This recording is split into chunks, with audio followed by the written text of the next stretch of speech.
Hi, I'm Gabriel Burton, and this is Jackass. Ouch. Here it is, ladies and gentlemen, Jackass the movie.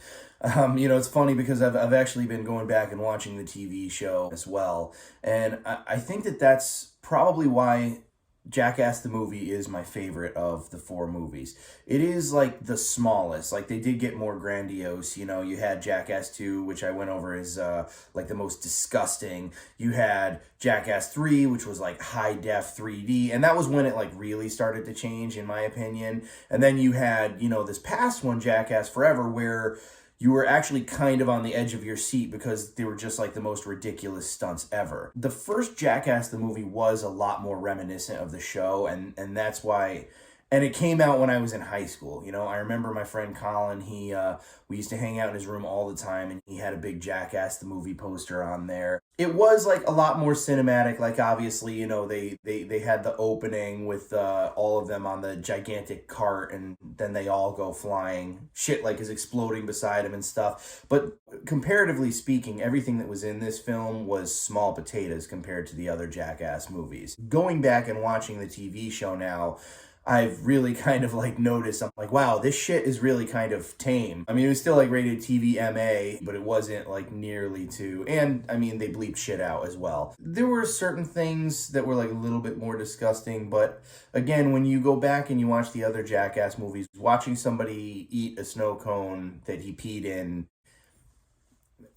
it's it's almost like this is nothing. This one was hysterical, and also something else that was very close to my heart going back and watching it. I forgot about when they went to Japan, and one of them was in a panda suit, like skateboarding around. That was one thing that, as I said, was almost completely absent from the latest Jackass movie. Was like the late 90s, early 2000s Tony Hawk Pro Skater vibe. Like that was the most present in this movie, and it was very welcome because, again, it was just the vibe of the time. It's dumb.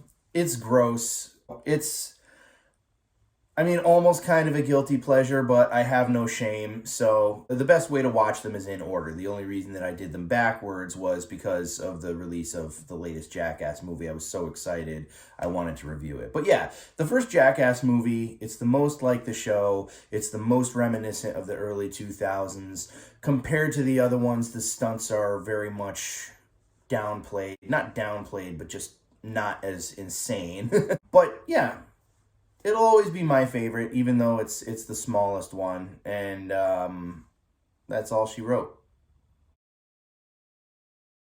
I just wanted to clarify something, give a little update. On the video that I did about Chris Stuckman's Shelby Oaks and putting money towards that production, so essentially there was $250, which gets your name in the credits plus the gift box bundle, and yeah, so there's that. And then there was a second thing, which I did initially put myself in for, which was $500, which is to have your YouTube handle actually make like an appearance in the movie, like in the actual movie, not the credits. I had to retract that. There was like, like basically a period of time where you could still change your mind. And I was just like, $750. It's like, yes, I could have afforded it, but it would have just been very foolhardy of me to have done that. So I only put in the $250, so my name will be in the credits, and I believe my Twitter handle, Die Hard with Viagra, will also be in the credits. That's my understanding. But I just wanted to update. I didn't want to take credit for something that I hadn't done. So